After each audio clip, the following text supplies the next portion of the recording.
Hi. ఇప్పుడు ఏపీలో రాబోయే 3 నెలల్లో మనకి ఎలక్షన్స్ అయితే రాబోతున్నాయి గదా! నెక్స్ట్ సీఎం ఎవరైతే బావుంటది అనిపిస్తుంది ఏపీకి? చంద్రబాబు నాయుడు. చంద్రబాబు నాయుడు అధికారంలోకి వస్తే ఎటువంటి మార్పులు, డెవలప్‌మెంట్ జరుగుతుంది?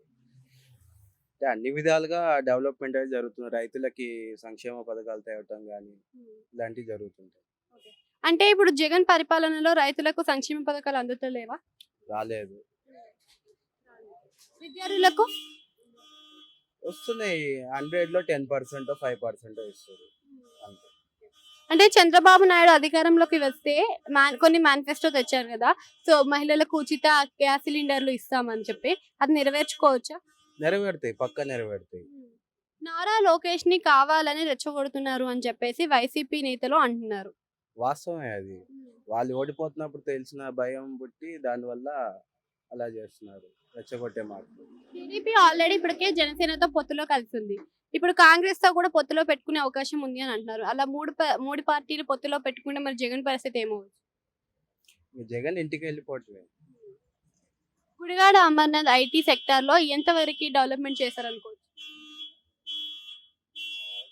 డెవలప్‌మెంట్ అయితే ఏమీ లేదు ప్రస్తుతానికి. మరి ప్రభుత్వం మారితే డెవలప్‌మెంట్ జరుగుతుంది. ఉద్యోగాల అవకాశాలు ఎలా ఉండొచ్చు సిబిఎన్ అధికారంలోకి వస్తే? ఉంటాయి 100కి 100% ప్రతి సంవత్సరం ఉద్యోగాలు రిలీజ్ అవుతాయి. అది మాత్రం డెఫినెట్‌గా చెప్పొచ్చు. విద్యార్థులు వలస వెళ్ళడం జరుగుతుంది గదా! ఒక ప్రాంతం నుంచి ఒక ప్రాంతానికెళ్ళి చదువుకోవడం జరుగుతుంది గదా!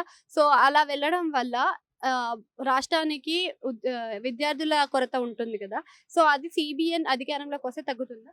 తగ్గుతుంది. ఇప్పుడు ఇక్కడ డెవలప్‌మెంట్ జరిగితే ఇక్కడే ఉండిపోతారు కదా! డెవలప్‌మెంట్ ఎక్కడుంటే అక్కడికెళ్తూ ఉంటారు. మరి ఇక్కడే డెవలప్‌మెంట్ స్టార్ట్ చేస్తే ఇక్కడే ఉంటుంది. రాజధాని రాజధాని అమరావతి. 3 రాజధానులు పెట్టారు. ఒకటే రాజధాని పెట్టారు. ఇప్పుడు ఒకటి చేసిన తర్వాత ఇంకోటి చేస్తే బావుంటది. ఏది చేయకుండా అట్లా 3 గాల్లో కలిసిపోయినాయి జగన్ వల్ల. వైనాట్ 175 అంటుంది వైఎస్ఆర్‌సీపీ. మరి ఎన్ని సీట్లు గెలుచుకుంటది? 25. మరి టీడీపీకి ఎన్ని రావచ్చు? 25 అంటే TDP 130, 140. Thank you. Thank you.